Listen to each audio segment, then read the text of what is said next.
I started this channel about 6 months after noticing I had begun losing my hair mid-2016.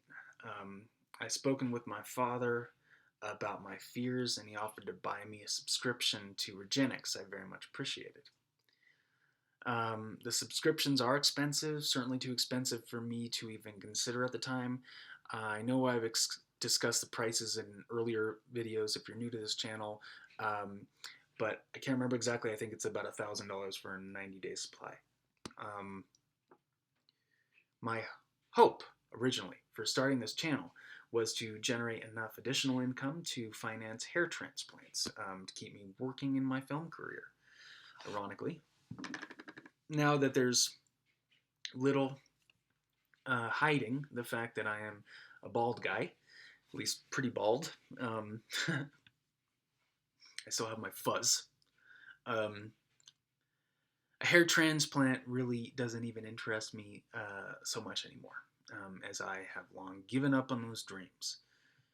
Subscribers to this channel might have noticed the frequency greatly reduced over the first 3 years. There's a reason for that. I was not able to share with you until now. Still not able to share it with you, actually. Um, only a few months after uploading the first of these videos, Greg Rosenblum of REGENIX called me to tell me he had found my YouTube channel, and although he found the videos to be a bit of a downer, he seemed excited that I was willing to share my experiences, and as no one had documented their use of REGENIX in the company's history, and thus graciously offered to provide me a lifetime supply of the product, free of charge, in exchange for continuing to produce these videos. In a sense, we had created a partnership, and early on, I genuinely believed that REGENIX wished to help me, and that they believed in their product with such confidence that there was no way my documented use could be anything but mutually beneficial. However, 6 months later, I received another call from Greg, now pressuring me to delete my videos and the account. I was surprised by this, especially as up to that point, my overall consumer reporting of the product was generally positive. Um, but I was extremely intimidated by the call and the fact that he refused to put any of it in writing. Now that this is posted, I expect to receive another call, if not from him, then from an attorney. Because at the time I had come to rely on REGENIX, and he knew that I relied on REGENIX, his call felt like less of a request and more of a threat. So I obliged. However, rather than deleting this channel and trashing all the videos, I instead archived every single video and immediately quit producing them about 6 months. In October of 2017, I was a month from getting married and 5 months from becoming a father. As I'm sure many feel at this stage in their lives, I was wanting to make some changes for the better. And the fact that I had left this channel unattended didn't sit well with me. It felt like I had sold out. I was disgusted with myself for caving to the pressure that REGENIX put on me. I sent Greg a long email explaining that I was going to put those videos back up. Since then, this is the final correspondence I received from Greg Rosenblum.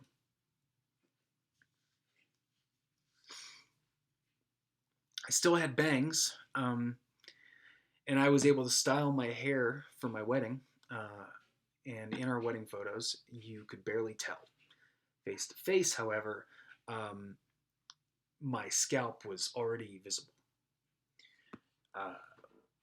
But after the year and a half of using the program, I went from almost barely noticeable at all, and people telling me it was all in my head, to that, where you could quite visibly see my scalp.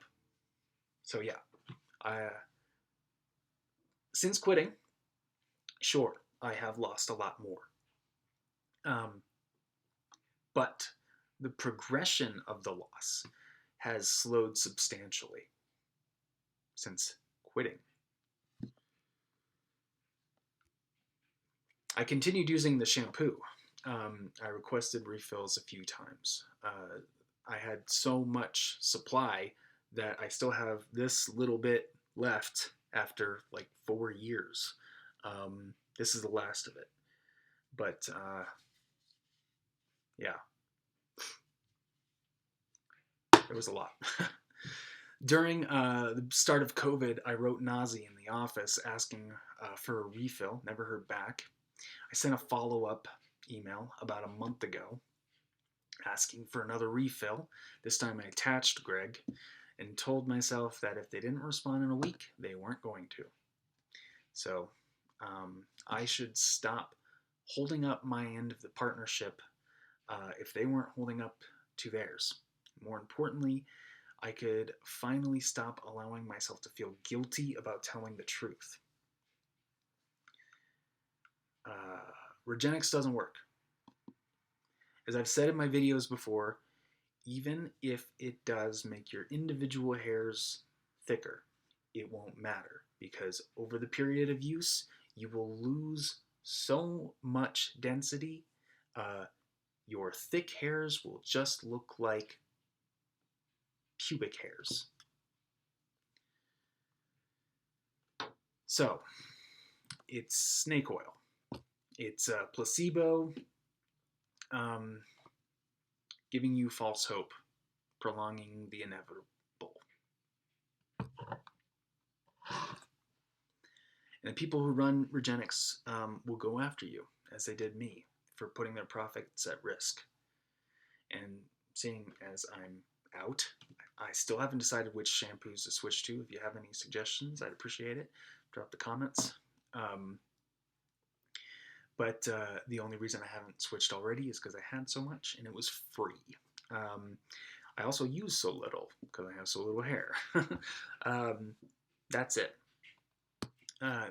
This will likely be the last video I make for this channel. Really don't care about saving what's left anyway to use some other system, let alone spending the time to produce this content. So if, despite watching this video, you're thinking about using REGENIX and you want to take over this channel, message me. Maybe we can work something out. Maybe I'll even sell you the rights to the content. But yeah, give me a few months to respond. I don't check this channel very often. There are a ton of trolls, by the way. They all told me to grow a pair, which I did. But there were also subscribers who trusted me, and it hurt me from keeping this from you.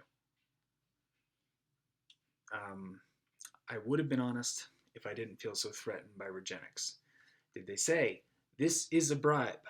Will you accept this in exchange for that? Quid pro quo? No. Pretty sure that most bribes don't sound that way. But what became clear was that they expected puff pieces. And when I didn't deliver, they made it clear over the phone that I either comply or go bald, which at the time, and as many of you in my situation probably agree, is a fate worse than death. So take care, everyone. Again, I'm sorry.